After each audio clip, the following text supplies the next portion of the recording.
시편 119편은 그 위치와 내용 또 분량과 구성 등에 있어서 매우 독특한 시입니다.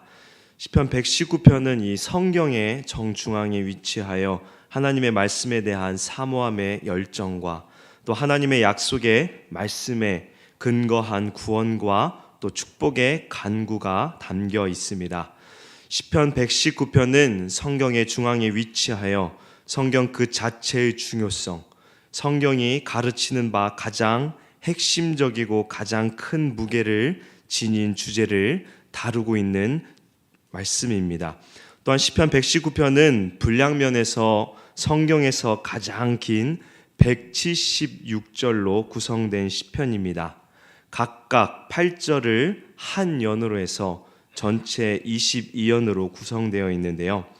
이들 각 연들은 다양한 관점에서 하나님의 말씀에 대한 이 시인의 사랑과 순복의 열정, 그리고 구원의 간구라는 주제가 표현되고 있습니다.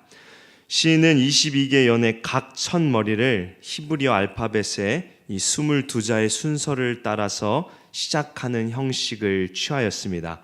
그래서 이를 통하여 인간이 동원할 수 있는 모든 언어를 사용하여 구원되시는 또 구원을 베푸는 하나님의 말씀을 찬양하고 있습니다. 오늘 말씀은 세 번째 연으로 끼멜이라는 단어로 시작됩니다.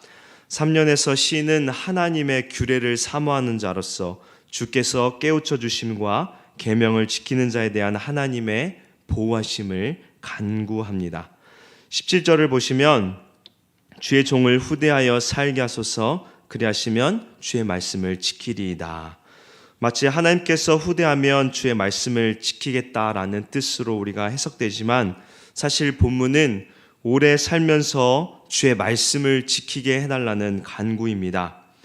인간의 존재의 목적은 주님을 사랑하는 것입니다. 그런데 사람이 주님을 사랑하는 것은 그의 계명을 지키는 것으로 나타납니다.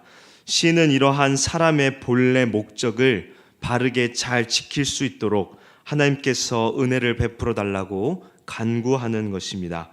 하나님께서 은혜를 베푸시고 또 살려주셔야만 하나님의 뜻을 행할 수 있으니 제발 구원을 허락하라는 간구인 것입니다. 시인은 말씀을 지킬 수 있도록 은혜를 달라고 함과 동시에 18절에 영안을 열어달라고 간구합니다. 18절에 내 눈을 열어서 주의 율법에서 놀라운 것을 보게 하소서. 하나님의 말씀에는 우리의 지성으로 이해할 수 없는 놀라운 것들이 많이 기록되어 있습니다. 하나님의 창조와 구원, 우리의 지식과 학문으로는 온전히 이해할 수 없는 것들, 이런 것들을 바르게 이해하려면 성령께서 깨닫는 마음을 주셔야만 가능할 것입니다. 그래야만 말씀에 담겨져 있는 영적 진리신 예수 그리스도를 바르게 이해할 수 있을 것이며 놀라운 하나님의 은혜를 볼 수 있게 될 것입니다. 시인은 19절에 나그네가 되었다고 자신의 처지를 밝힙니다. 나그네는 기업, 또 권리와 안정과 보호를 받을 수 없는 자입니다.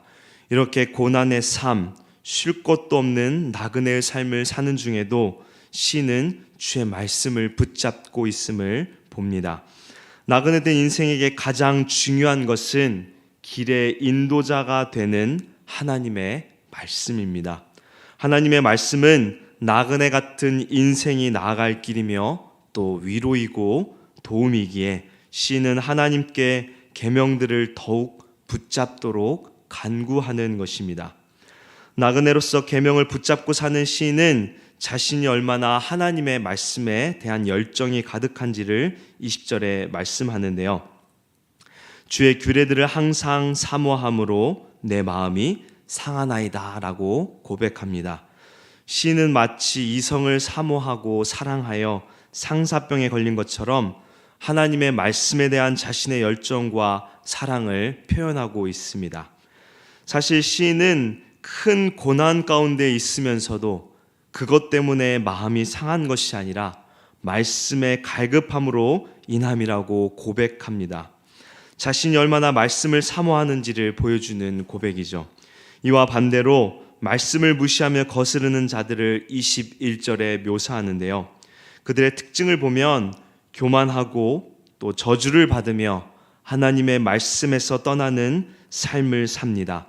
겸손하지 못하며 교만히 행함으로 하나님의 말씀에 순종하지 못하고 저주를 받으며 결국 영원한 멸망의 길로 나아가는 자들을 주님께서는 반드시 심판한다고 말씀하는 것입니다.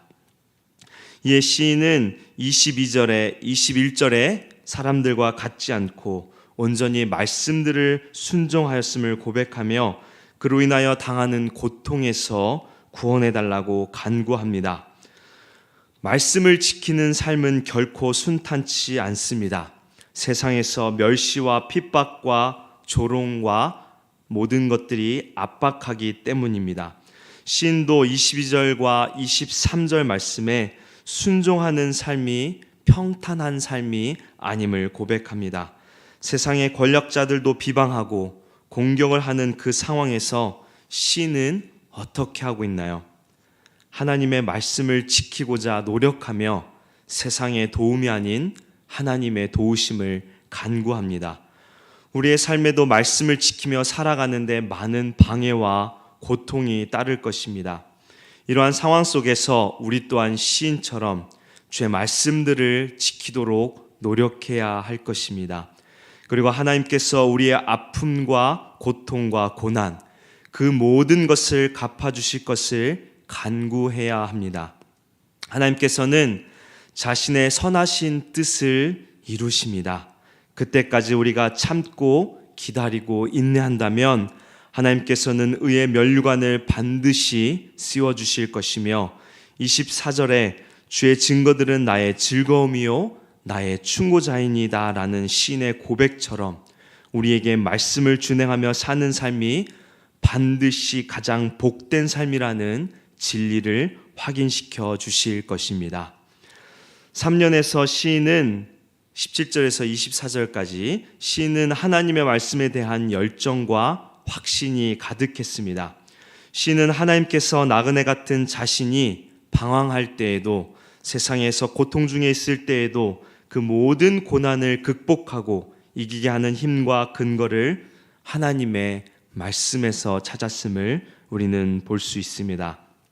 이제 사연에서는 3년의 동일한 심각한 위기 가운데 하나님께 기도하며 하나님의 말씀에 약속된 은혜를 간곡하게 구하고 있음을 볼 수 있습니다. 즉 인생의 밑바닥에서도 하나님의 말씀을 어떻게 붙잡았는지를 보여주는 것입니다. 시는 25절에 죽음을 방불케 하는 극한 좌절의 상황에서 처해 있음을 고백합니다.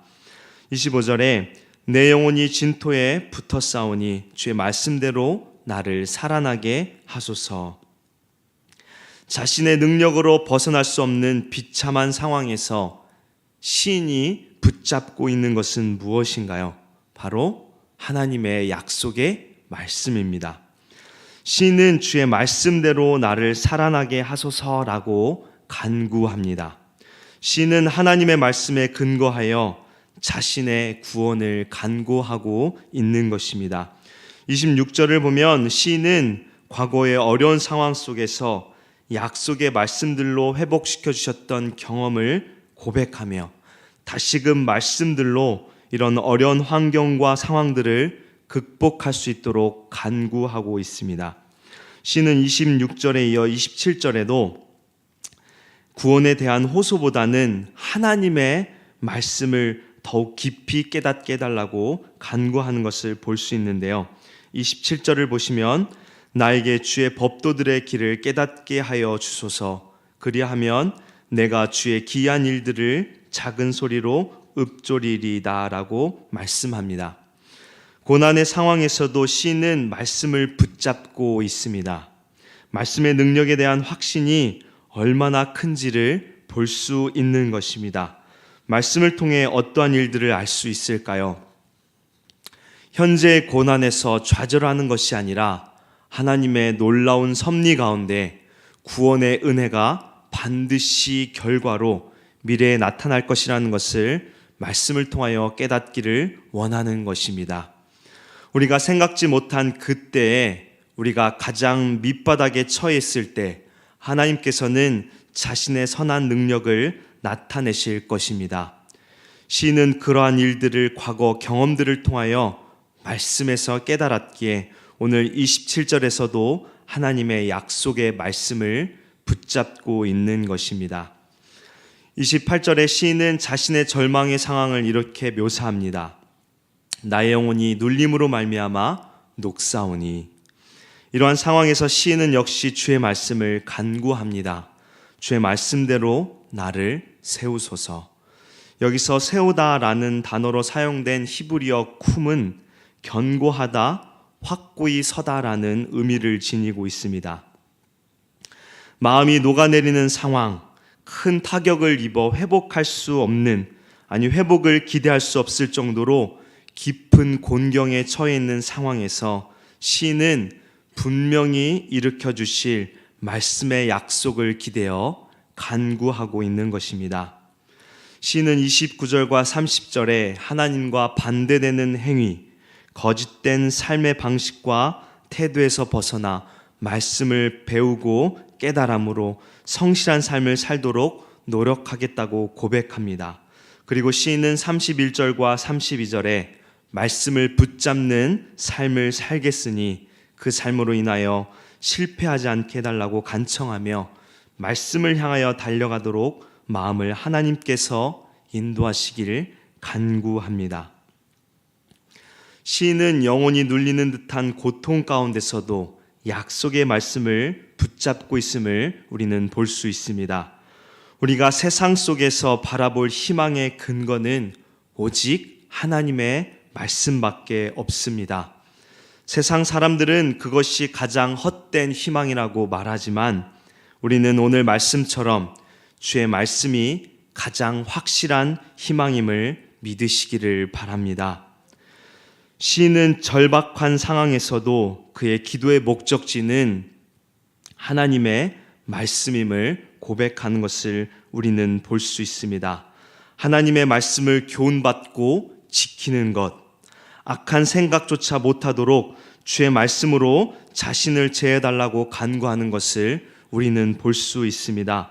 우리가 머무르고 나아갈 곳은 오직 말씀의 길뿐임을 오늘 시편 저자는 말씀하고 있는 것입니다.